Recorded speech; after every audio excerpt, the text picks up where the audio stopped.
Hello, Kilukkam വ്ളോഗിൻ്റെ പുതിയൊരു വീഡിയോയിലേക്ക് സ്വാഗതം. എന്താണ് ഈ പപ്പായ മരം കാണിക്കുന്നതെന്നല്ലേ?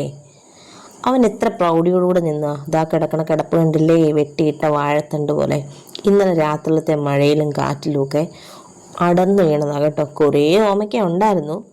ഞാൻ അയലത്തുകാർക്കൊക്കെ കൊടുത്തു. പിന്നീട് അതിലൊരെണ്ണത്തിനെ ഇങ്ങ് ചൂണ്ടിയെടുത്തുകൊണ്ട് വരികയാണ്. എന്തെങ്കിലും കറി വെക്കാമെന്ന് കരുതി. ചേട്ടായോട് ചോദിച്ചപ്പോൾ പറഞ്ഞു എന്നാ ഇന്ന് ഓമയ്ക്കത്തോരനായിക്കോട്ടെ എന്ന്. പിന്നെ ഒന്നും നോക്കിയില്ല, അവനെ കണ്ടം തുണ്ടോ അങ്ങ് വെട്ടി നമ്മുടെ ചോപ്പറകൂട്ടിനകത്തിലങ്ങ് അടിച്ചു. തേങ്ങാ തിരുമ്മി, വെളുത്തുള്ളി, ജീരകം, പിന്നെന്താ ചേർക്കുന്നത് നിങ്ങൾക്കറിയത്തില്ലേ? പച്ചമുളക്, മഞ്ഞപ്പൊടി, ഉപ്പ്, ഇത്രയൊക്കെ കൂടെ അങ്ങോട്ട് ചോപ്പറിനകത്തിലോട്ടിട്ട് കജ കജ കജ കജ കജ താന്ന് 4 വലി വലിച്ച് അപ്പോഴത്തേക്കെന്താ നല്ല സുന്ദര കുട്ടപ്പനായിട്ട് അവനെ കൊത്തിപ്പൊടിക്കുന്നതിലും സൂപ്പറായിട്ട് അങ്ങോട്ട് കിട്ടി. ഇവൻ എൻ്റെ കൂടെ കൂടിയിട്ട് ഏകദേശം ഒരു 2-2.5 വർഷമായി കേട്ടോ. അമ്മയുടെ ഓപ്പറേഷനോട് കൂടിയാണ് ചോപ്പറിൻ്റെ സ്വന്തക്കാരനായത്. പിന്നീട് ഈ നമ്മൾ ചോപ്പ് ചെയ്ത് വെച്ച സാധനം ഒരു പാത്രത്തിലേക്ക് ഇടുന്നു, കുറച്ച് കറിവേപ്പില ഉപ്പൊക്കെ നന്നായിട്ട് ഞെരടി അങ്ങോട്ട് പിടിപ്പിക്കുന്നു. പിന്നീട് നമ്മുടെ ചീൻചട്ടി, ഇവനും കുറച്ച് പഴക്കമുള്ള, ആരും ഒന്നും കുറ്റമൊന്നും പറഞ്ഞേക്കരുത്. ഇവനിലേക്ക് നമ്മൾ വെളിച്ചെണ്ണ ഒഴിച്ചു, പിന്നീട് കടുകിട്ടു. ഇതൊരു സീക്രട്ട് ഇൻഗ്രീഡിയൻ്റ് ആണ്, ഉഴുന്ന്. ചിലർ അരിയാണ് ഇടുന്നത്. ഉഴുന്നിട്ട ഒരു പ്രത്യേക ടേസ്റ്റാണ്. നമ്മൾ പപ്പടം മറക്കുന്ന ഒരു മണം വരെ വെക്കും. പിന്നീട് അതിലേക്ക് ചുവന്നുള്ളി ഇടുന്നു, കറിവേപ്പില ഇടുന്നു, വറ്റൽമുളക് ഇടുന്നു, നമ്മുടെ ഓമയ്ക്ക അങ്ങോട്ട് കൊട്ടുന്നു.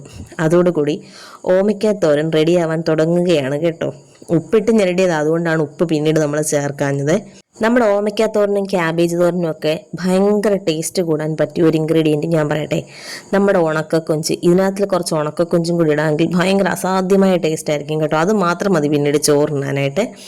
പിന്നീടെല്ലാം നമ്മളെന്താ ചിക്കിത്തോത്ത് എന്ന് പറയത്തില്ലേ, ചിക്കിത്തോത്തി അതിലെ വെള്ളമയോ എല്ലാം റെഡിയാക്കി എടുത്തു കഴിഞ്ഞിട്ട് എൻ്റെ ആസ്ഥാന ടേസ്റ്ററുണ്ട്.